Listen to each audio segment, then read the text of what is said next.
celdas galvánicas, correspondiente al experimento número 6 del Laboratorio de Físico-Química 2. La presentación la vamos a dividir en tres partes. La primera con respecto a reacciones redox, la segunda parte con respecto a la electroquímica y la termodinámica de las celdas galvánicas, y la tercera parte con respecto al procedimiento del simulador. Vamos a iniciar hablando sobre conceptos básicos de las reacciones redox. En este caso recordemos que las reacciones redox, o también conocidas como reacciones de oxidación-reducción, como su nombre lo indica acá, son reacciones aquellas en las que ocurre un movimiento neto de electrones de un reactivo a otro. Este movimiento de electrones viene definido de acuerdo a su número de oxidación. Ese número de oxidación o estado de oxidación, que es intercambiable el nombre, también se conoce como una carga que posee o que se le asigna a un átomo si el compuesto fuera iónico. En este caso se toma tanto compuestos iónicos como compuestos covalentes, como que si cada uno de sus átomos correspondientes fueran un ion, y el estado de oxidación se va a tomar como esa carga a la que corresponde cada uno de esos átomos para que la carga neta del compuesto sea cero, o la carga asignada en caso de que sea un compuesto iónico. El movimiento de electrones lo vamos a tener de manera distinta en compuestos iónicos y en compuestos covalentes. En el caso de los compuestos iónicos ocurre como una transferencia de electrones, es decir, que se dona un electrón hacia otro, mientras que en compuestos covalentes, que sabemos que son parte de compartir, ocurre un intercambio de electrones. En este caso únicamente se difuminan las nubes electrónicas. Entonces, en este caso tenemos dos reacciones. La primera con respecto a una reacción de magnesio y oxígeno para la formación de óxido de magnesio, y la segunda que es con respecto a compuestos covalentes de hidrógeno y cloro para formar cloruro de hidrógeno. En ambos casos se movilizan dos electrones. En el primer caso, que es un compuesto iónico, la formación de un compuesto iónico, vamos a tener que para la formación de óxido de magnesio, que es este compuesto que observamos acá a la derecha, se transfieren dos electrones del magnesio hacia el oxígeno, y estos básicamente van a pertenecer y se van a donar completamente al oxígeno, y este va a completar su carga, mientras que el magnesio va a completar su octeto al perder esos dos electrones, y eh, se van a relacionar de esta forma como un compuesto iónico, como se observa de esta forma. El segundo caso, que es hidrógeno y cloro, para la formación de cloruro de hidrógeno, lo tenemos de este lado. En este caso se forman cargas netas parcial positiva y parcial negativa de cada uno de los lados de las nubes electrónicas correspondientes a cada uno de los átomos que conforman al compuesto cloruro de hidrógeno. Y en este caso podemos observar que estos electrones se comparten, es decir, el electrón que pertenecía al hidrógeno se mantiene en constante intercambio entre la nube del cloro, que en este caso ambos completan su octeto. Y esto es básicamente lo que ocurre en una reacción redox para un compuesto iónico y un compuesto covalente. Entonces, vamos a hablar de dos términos, oxidación y reducción. En oxidación hablamos de una pérdida de electrones, mientras que en reducción hablamos de una ganancia de electrones. Como lo pueden ver en este esquema, A, que es la especie que tiene un electrón, se lo da a B, y A básicamente va a perder ese electrón y B lo va a ganar. Entonces se habla de que A va a ser la especie que se oxida y B va a ser la especie que se reduce. Vamos a hablar un poco más acerca de esta terminología.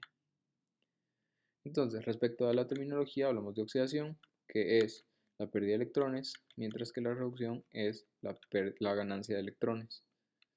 En este caso, para que se lleve a cabo una reacción redox deben ocurrir ambas semireacciones. Entonces, para ejemplificar un poco, vamos a mostrar dos semireacciones, una oxidación y una reducción.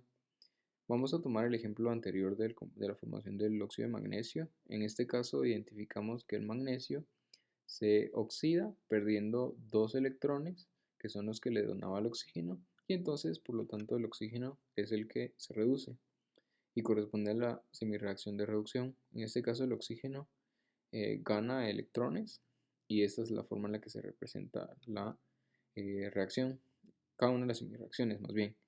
Entonces podemos identificar que en primer lugar el magnesio es el agente reductor.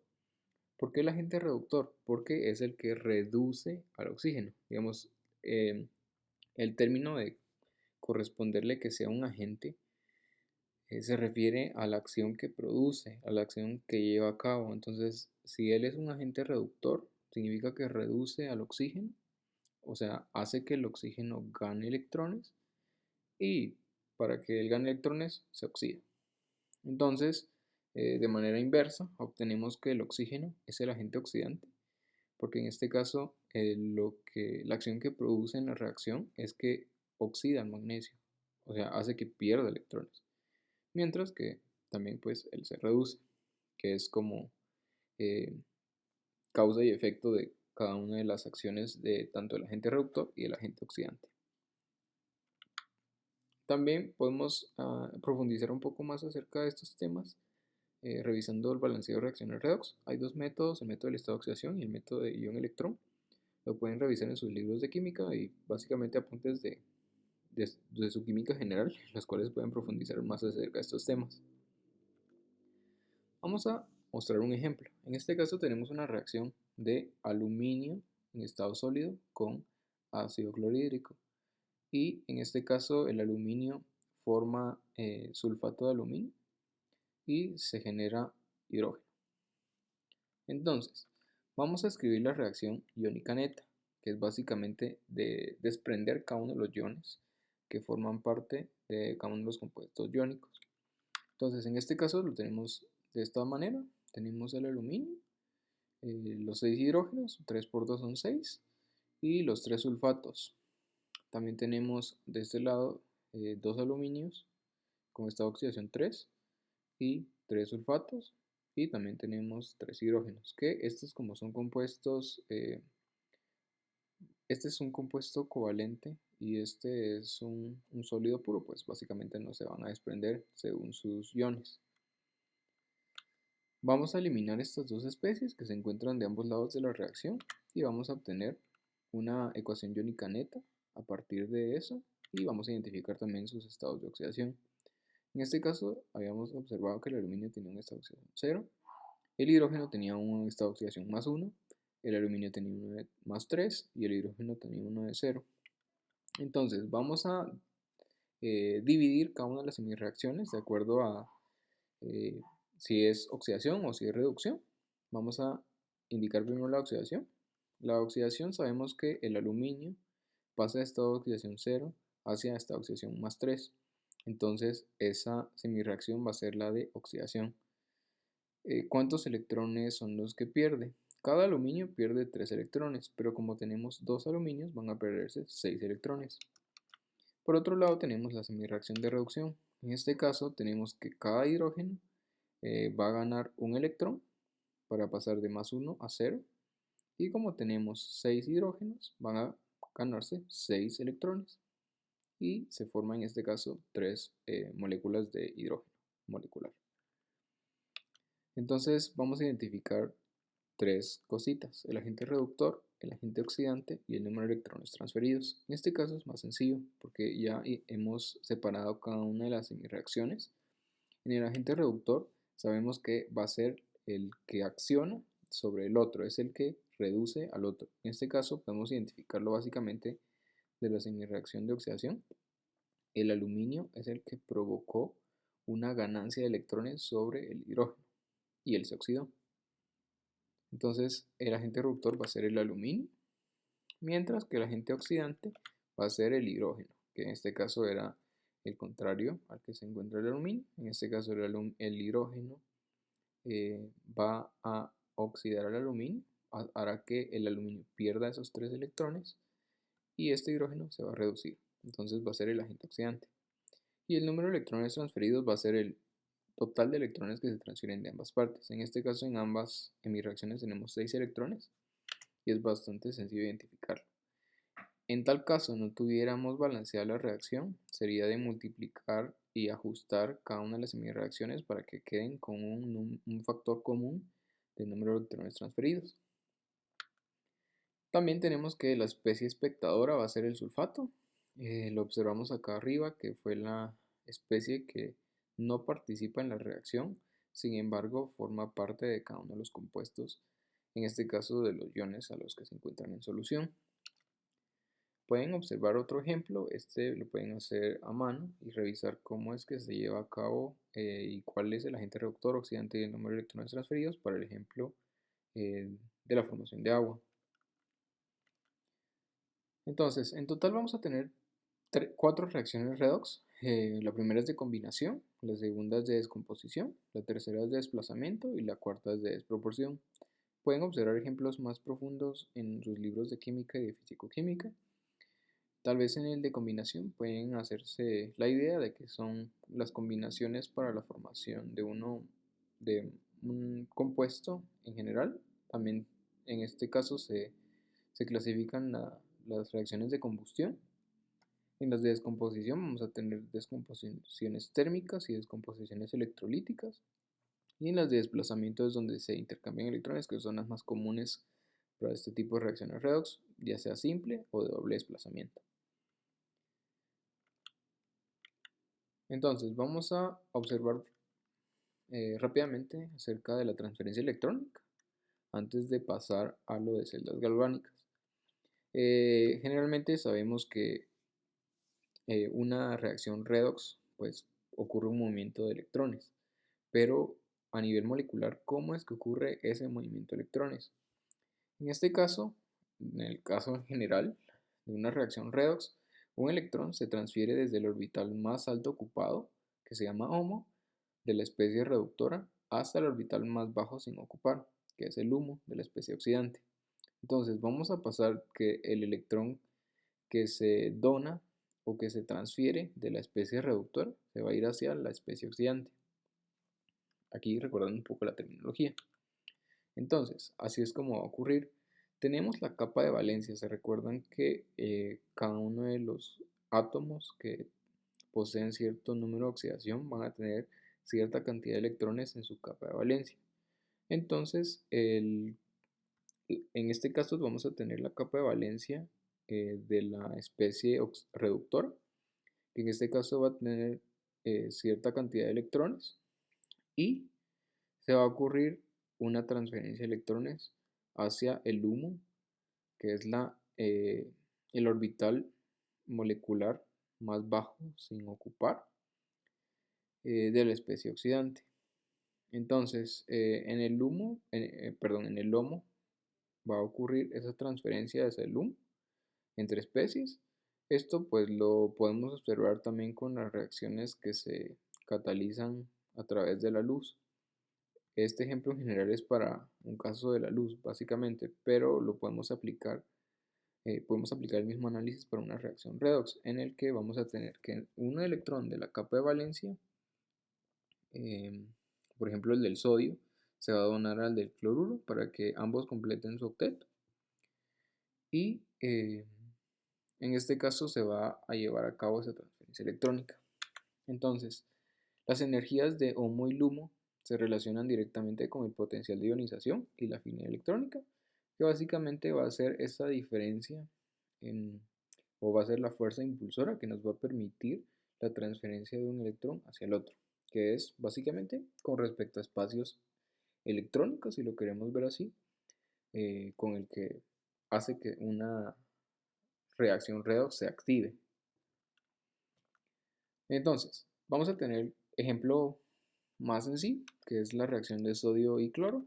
En este caso vamos a tener la reacción de forma general. Tenemos dos sodios, cloro, y se forma cloruro de sodio. Y en este caso vamos a tener dos reactivos, que en este caso es sodio y cloro molecular. En este caso el sodio sabemos que tiene un electrón de valencia, solo uno, en el orbital 13C1. Mientras que el cloro va a tener un orbital prohibido, que va a ser el orbital más bajo sin ocupar, que es el conocido como sigma 3p excitado. que va a ser como lo observamos acá abajo, que sería este orbital que se encuentra en el LUMO para el del cloro. Entonces, recordamos que el más alto ocupado, que es el HOMO, va a ser el 3s1 y el más bajo sin ocupar va a ser el del LUMO, en este caso el del cloro. ¿Y cómo va a ocurrir la transferencia? Acá tenemos un esquema sencillo en el que tenemos el sodio con ese electrón en la capa de valencia y vamos a tener acá el cloro. En este caso, como es cloro molecular, vamos a tener estos puntitos que son cloro, cloro 1, cloro 2, y como es un compuesto covalente, va a definirse sus nubes electrónicas de esta manera. Entonces, en este caso está en el estado basal, que es que sigma 3p excitado está sin cero electrones en ese estado. Entonces, este electrón del sodio se va a ir a uno de los del cloro. Acá lo tenemos abajo. Tenemos que el 3s queda vacío, el del sodio, se queda sin ese electrón en la capa de valencia y se lo dona al cloro. En este caso, el cloro completa su octeto. Acá ven el electrón y este es el puntito del cloro y acá son sus nubes electrónicas. En este caso llega a 3p2. Y el otro cloro, pues básicamente reaccionaría con otro sodio para completar su octeto y así tenemos dos cloruros de sodio que se forman a partir de esta reacción. Entonces, sabemos que el HOMO de forma general va a ser el agente reductor, va a corresponder a ese, y el HUMO va a corresponder al agente oxidante. Es decir, el electrón que se encuentra en el orbital más alto ocupado se va a transferir hacia el orbital más bajo sin ocupar del estado excitado del agente oxidante, que es la especie que gana ese electrón. Entonces, ahora sí vamos a pasar a los conceptos de electroquímica, el equilibrio electroquímico y celdas galvánicas.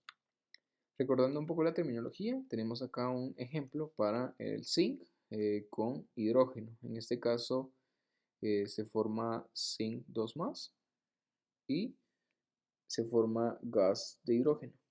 En este caso, este es uno de los ejemplos más comunes eh, cuando ustedes ingresan un metal en medio ácido o en medio alcalino, por lo general se oxida, forma iones ese metal, parte como que se solubiliza y genera un gas como efecto de esa solubilización. En este caso se forma hidrógeno. Entonces el proceso de oxidación es en el que uno de los reactivos pierde electrones, el agente reductor se oxida y el número de oxidación se incrementa. Por ejemplo, en el del zinc pasa de 0 a más 2, se incrementó. Entonces acá pueden observar un poco más los ejemplos. Y en el de reducción básicamente es para el del hidrógeno, que lo tenemos en rojo, que uno de los reactivos gana ese electrón, en este caso el hidrógeno. El agente oxidante se reduce y el número de oxidación disminuye, en este caso pasa de más 1 a 0, disminuyó. Y vamos a tener también otros términos un poco más asociados a artículos científicos, en este caso los podemos conocer también como especie reductora a ese agente reductor o especie oxidante a el agente oxidante. Y a nivel molecular, pues esa transferencia electrónica ocurre entre los orbitales HOMO y LUMO, que era lo que habíamos observado en el resumen anterior. Entonces, vamos a tener una celda galvánica o voltaica. En este tipo de dispositivos son en los que se generan energía química y esta se transforma a energía eléctrica. Lo que hacen es utilizar una reacción redox. Entonces, esa reacción redox va a ocurrir de manera espontánea.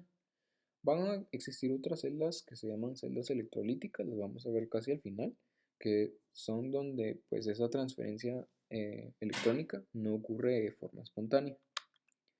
Acá tenemos una celda galvánica, una de las más comunes de zinc y cobre. En este caso vamos a identificar cada uno de sus componentes. En este caso tenemos en el primer compartimento una solución de sulfato de zinc y vamos a tener el electrodo metálico de zinc. Vamos a tener un puente salino que va a permitir el aislamiento de cada uno de los compartimentos Y en el compartimento derecho vamos a tener el sulfato de cobre. El electrodo también pues es de cobre metálico y vamos a identificar cada una de sus reacciones.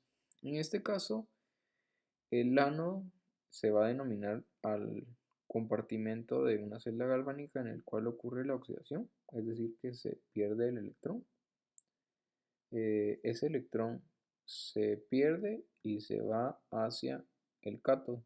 Entonces en el cátodo es donde se lleva a cabo la reacción, la semireacción de reducción, y en este caso los podemos identificar según su terminal, ánodo como negativo y cátodo como positivo, que como habíamos dicho anteriormente, cada uno corresponde a, el ánodo corresponde a la semireacción de oxidación, o sea, pérdida de electrones, y el cátodo a la de reducción o ganancia de electrones.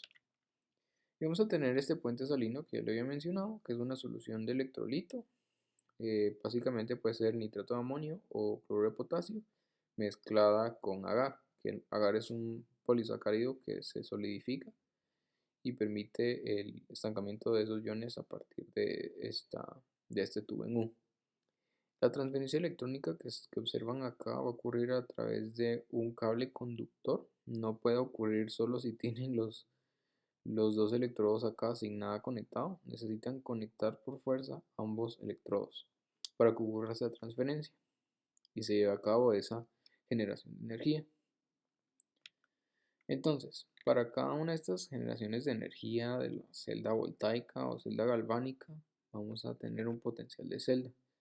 El hecho de que ocurra un flujo de electrones, como lo dice acá, entre el cátodo y el ánodo, significa que hay una diferencia de potencial en los electrodos. Entonces, eso ya nos da un indicio de que algo está provocando esa diferencia entre potenciales. En este caso, este potencial o esa diferencia de potencial lo vamos a conocer como potencial de celda, también como voltaje de celda, o uno de los nombres más comunes que es fuerza electromotriz, EMF, que es Electromotive Force en inglés, y se va a representar a partir de esta ecuación. El potencial de celda se calcula como el potencial del cátodo menos el potencial del ánodo. En este caso, pues tengamos el potencial de cada uno de los compartimentos. Para una celda galvánica siempre vamos a tener que el potencial de celda va a ser mayor a cero y vamos a tener ciertos casos.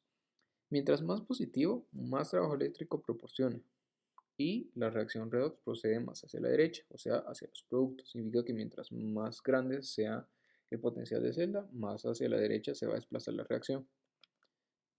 Un valor negativo indica que la celda es electrolítica, o sea, no espontánea, y significaría que debemos sub, eh, básicamente darle energía para que la reacción se lleve a cabo. Y vamos a tener un caso en el que el potencial de celda es cero e indica que ésta se encuentra en equilibrio. Vamos a tener potenciales de celda estándar que van a ser valores de referencia. Entonces, de forma general sabemos que el potencial de celda es afectado por dos factores, la temperatura y la concentración de las especies al proceder la reacción. Al igual que con otras cantidades termodinámicas, se utilizan potenciales de celda estándar, que es como que si ustedes estuvieran utilizando entalpía de reacción estándar, en cambio de entropía de reacción estándar o cambio de energía de libre Gibbs estándar. Por este caso vamos a tener también valores de referencia estándar, que el potencial de celda estándar, que se representa con este símbolo, se va a llevar a cabo a 298 Kelvin, que son 25 grados Celsius. Y si estamos trabajando con gases, los gases se encuentran a una atmósfera. Y si estamos trabajando con soluciones, estas soluciones se encuentran a concentración de 1 molar. Estas tablas las pueden encontrar en sus libros. Esta la saqué esta creo que es de Chang, del libro en inglés. Y esta es de Levin, también del libro en inglés, tabla 13.1.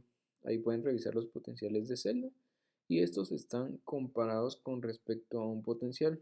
Es decir, para determinar cada uno de estos potenciales de celda utilizaron ya sea algún potencial o algún electrodo como platino o pudieron haber utilizado el del hidrógeno para determinar esos valores. Entonces, esto no lo vamos a ver en este laboratorio, pero sí necesito que lo sepan y puedan revisar su libro de físico-química para conocer que no solo existe el potencial de celda o potencial de reducción estándar que encuentran en los libros a partir del hidrógeno, sino que también se pueden determinar por otras técnicas electroquímicas que pueden ser por el utilizar otro electrodo como el de platino, y otros que pues más adelante van a conocer. Los potenciales de celda estándar están dados como potencial estándar de reducción. Entonces todas las reacciones acá que van a ver están dadas como en mis reacciones de reducción, y solo sería darle vuelta para conocer el de oxidación. Vamos a tener un ejemplo sencillo acá. En este caso tenemos una celda galvánica nuevamente de zinc y cobre. Vamos a tener, si sacamos de los libros los dos potenciales estándar, tenemos el potencial estándar de reducción del cobre y del zinc, que son estos valores. Y el valor más negativo siempre será el del ánodo.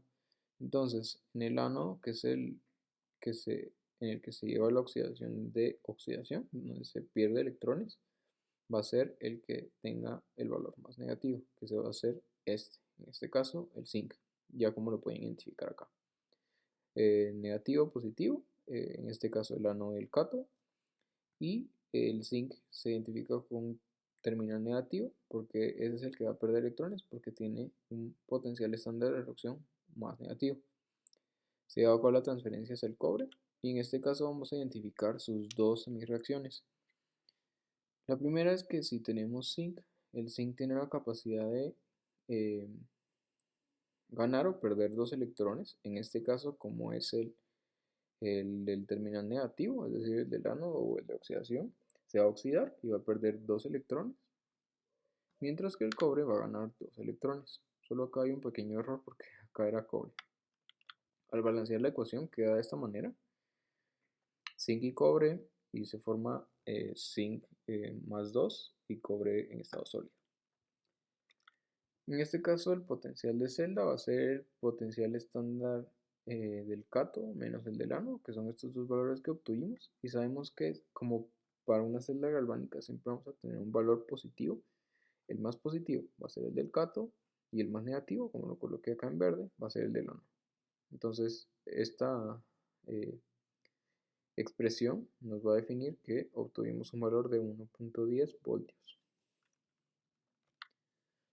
Luego vamos a conocer otros factores importantes de mencionar, que es la fuerza oxidante y la fuerza reductora.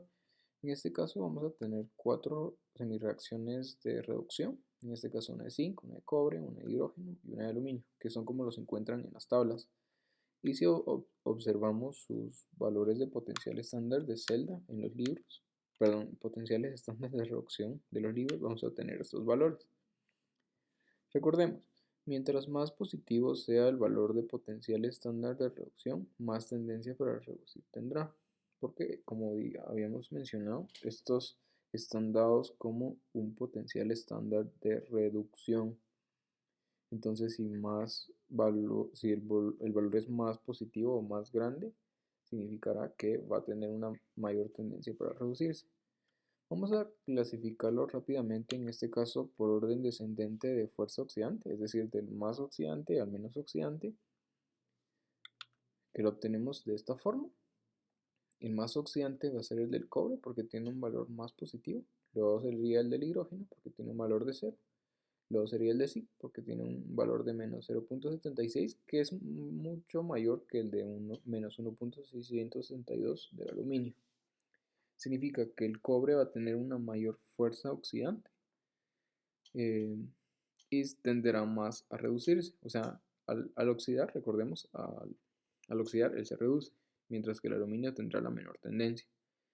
Y si los ordenamos de orden descendente por fuerza reductora, es decir, quien tiene la mayor capacidad para reducirse y formar, tiene la mayor capacidad para reducir a la otra especie con la que reacciona y esta especie oxidarse, va a ser aluminio, que tiene el menor valor de potencial estándar de reducción.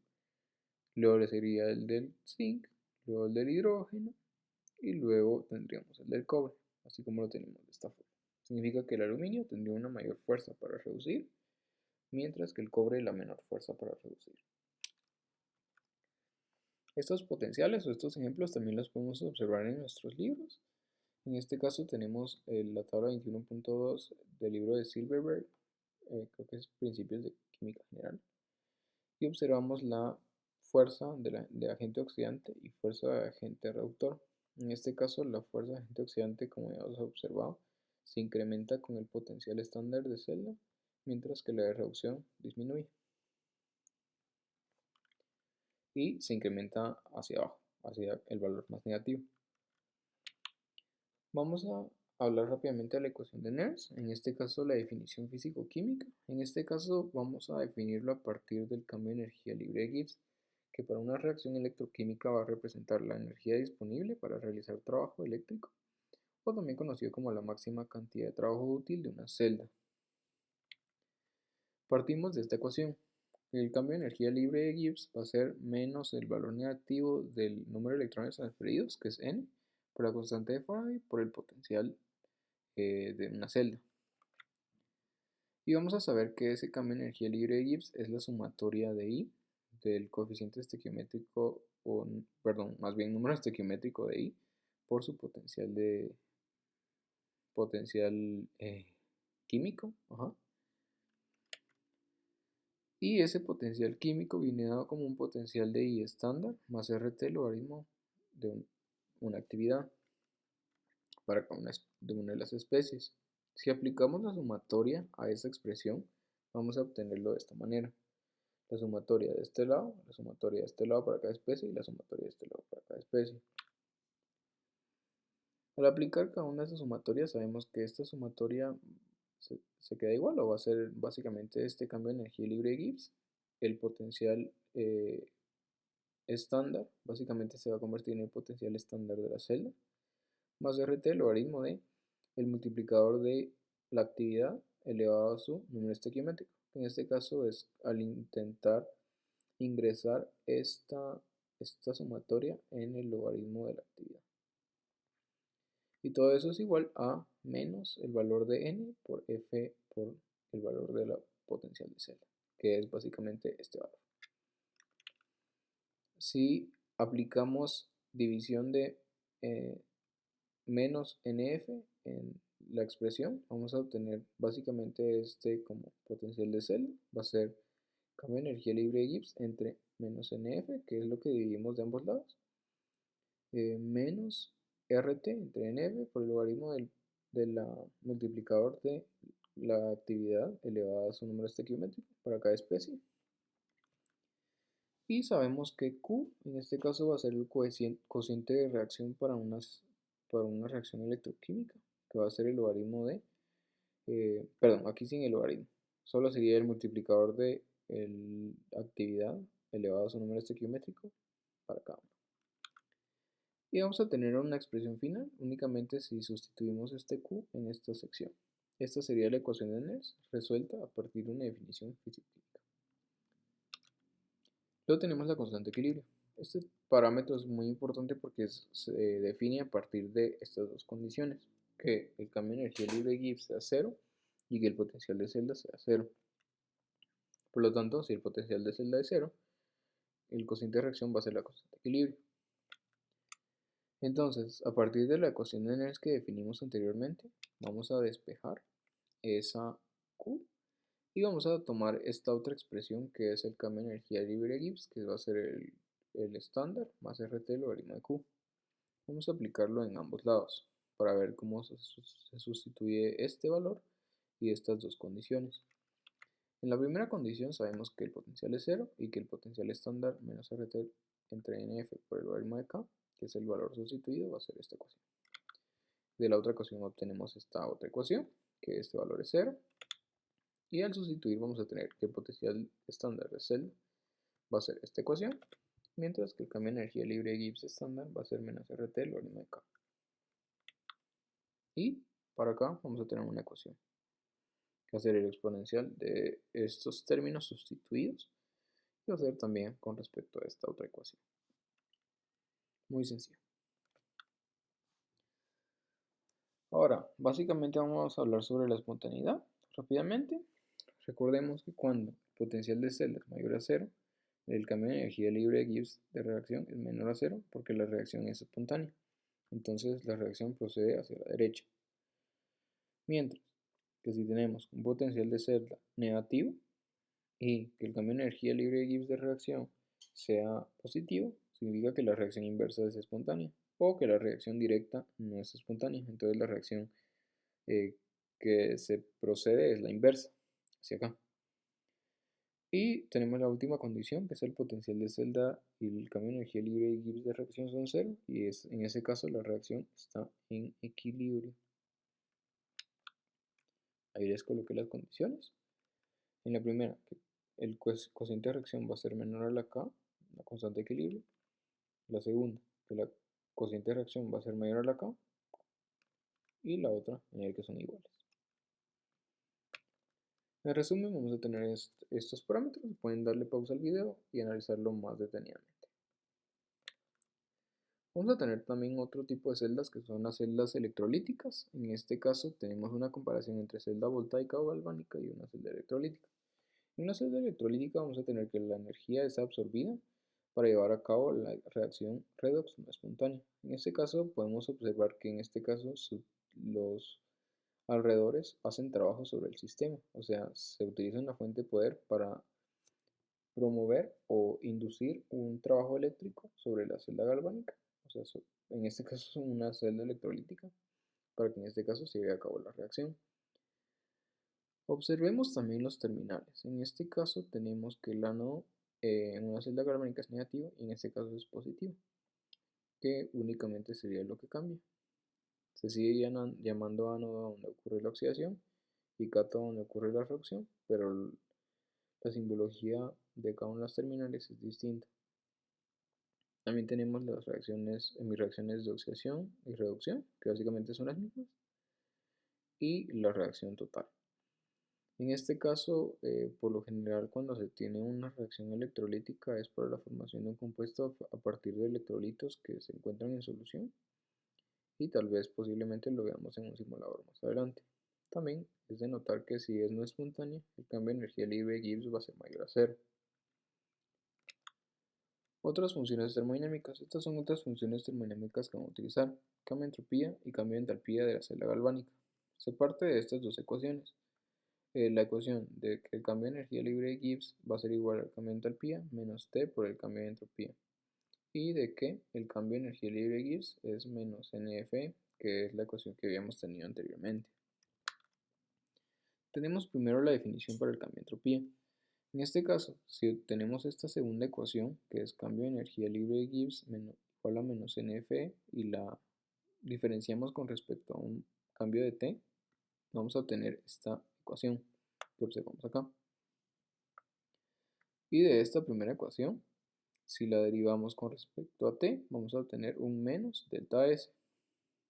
Entonces, al combinar esta ecuación y esta ecuación, vamos a obtener que la derivada del potencial con respecto a la temperatura va a ser un cambio de entalpía dividido en F. Acá le he colocado valores estándar solo para que tengan en cuenta esas condiciones. Entonces, el cambio de entropía sustituido, vamos a obtener una ecuación de esta forma, que va a ser NF por la derivada del potencial estándar de reducción de la celda con respecto a T. Y uno para el cambio de entalpía, que va a ser esta ecuación sustituida. En este caso sustituimos el valor de cambio de energía libre de Gibbs menos NF más T por el valor del cambio de entropía que lo habíamos conseguido en esta parte. Pueden analizarlo más detenidamente si pausan el video. Y vamos a practicar un poco. Les voy a dejar estos de ejercicio, que es calcular el potencial de celda estándar, la constante de equilibrio y el cambio de energía libre de Gibbs para estas dos reacciones, y las respuestas estarán en la descripción del video. Finalmente, vamos con la sección del simulador. En este caso, utilizamos un simulador de Yenka. Para el ejemplo que les voy a mostrar, armé una celda galvánica utilizando plata y cobre. En este caso, conseguí soluciones de nitrato de plata y sulfato de cobre y los coloqué de esta manera. Llené cada uno de los compartimentos con 100 ml de la solución les coloqué termómetros y planchas de calentamiento y fui variando la temperatura. Si bien es cierto, hay algunas celdas galvánicas que no va a variar su voltaje, ya sea de forma significativa o definitivamente no va a variar con respecto a la temperatura, pero no es de extrañarse. Es solamente que algunas celdas pues, son independientes de esos factores termodinámicos. En algunos casos vamos a tener el valor de acá, del voltaje, pero si queremos más cifras significativas, podemos colocar el mouse sobre el cable y restar. Entonces podemos colocar el mouse acá y el mouse acá. Nos va a tirar dos valores. Uno que sería el del compartimento izquierdo y uno del compartimento derecho.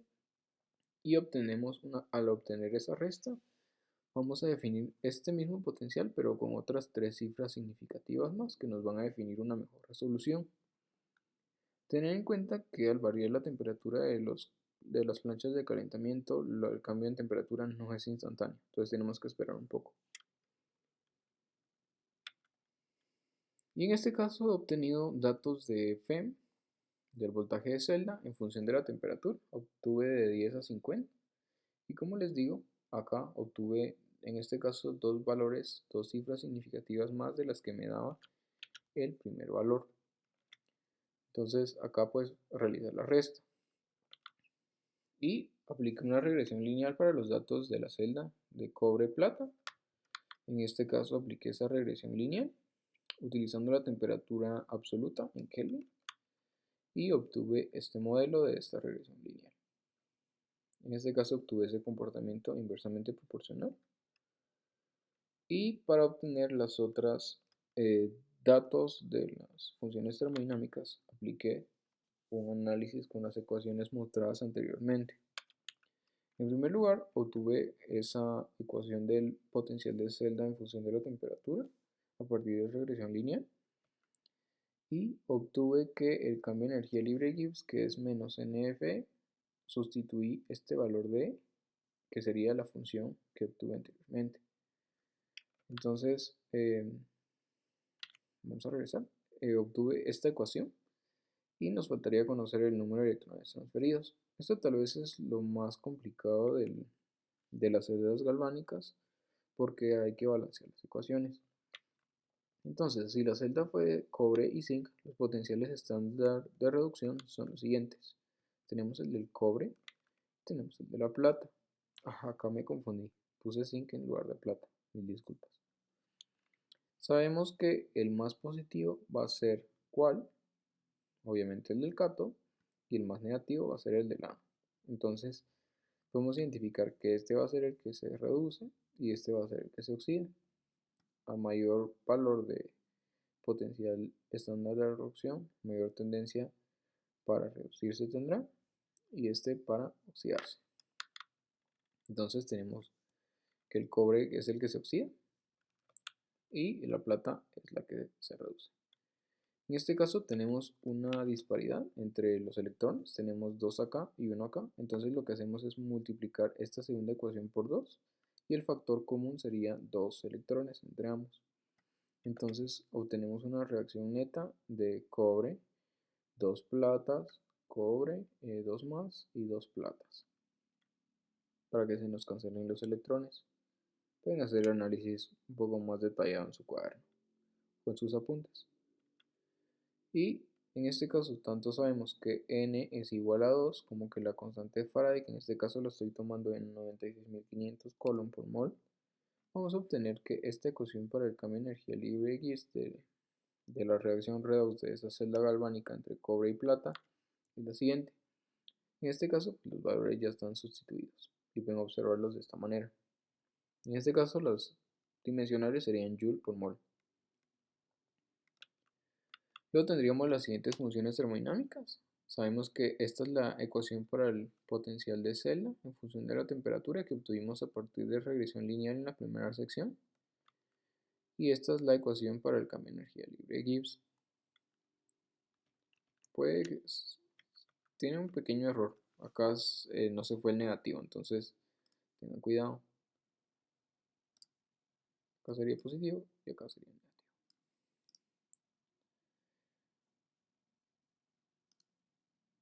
Luego, vamos a ver que para el cambio de entropía tenemos esta ecuación y vamos a sustituir el valor de la derivada de la primera función, como es una función lineal, vamos a hacer la constante, que es menos 9 por 10 a la menos 5, y al rearreglar esta ecuación obtenemos un valor de cambio de entropía de menos 17.37 Joule por mol.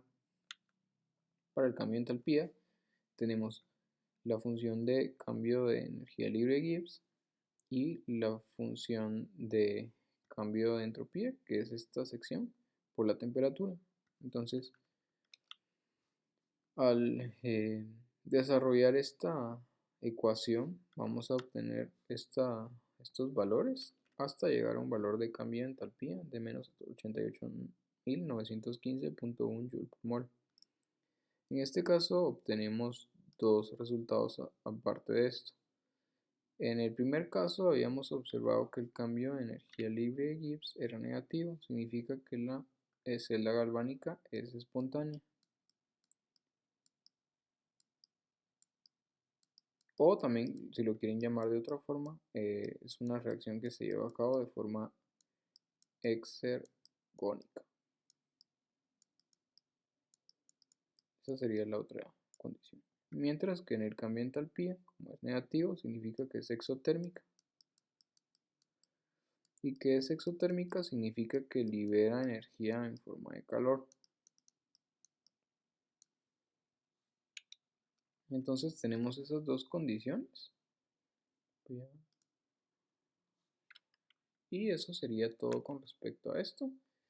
Si hubiese realizado algún ajuste cuadrático, se tendrían funciones en lugar de valores puntuales, es decir, que estos valores de cambio de entropía y cambio de entalpía no serían valores puntuales, sino que serían funciones, en el caso que hubiese hecho un ajuste de grado 2, el cual es válido si ustedes desean. Finalmente les muestro algunas aplicaciones. Tenemos las baterías o pilas, como también los conocen, las baterías de litio, como también son otra aplicación de las células galvánicas. Una aplicación que me gusta mucho es las fuel cells, o también estas que se utilizan es una nueva tecnología que se está incorporando en automóviles a partir del supply de hidrógeno. Se genera energía y esta energía pues es lo que hace mover el motor de estos vehículos que funcionan con hidrógeno. Y lo que se forma como residuo es agua, porque es la reacción de hidrógeno-oxígeno que habíamos tenido en la primera sección, que les dejo de tarea para que revisen cuál es el nombre de esta reacción que se lleva a cabo en las fuel cells. Eso sería todo por hoy.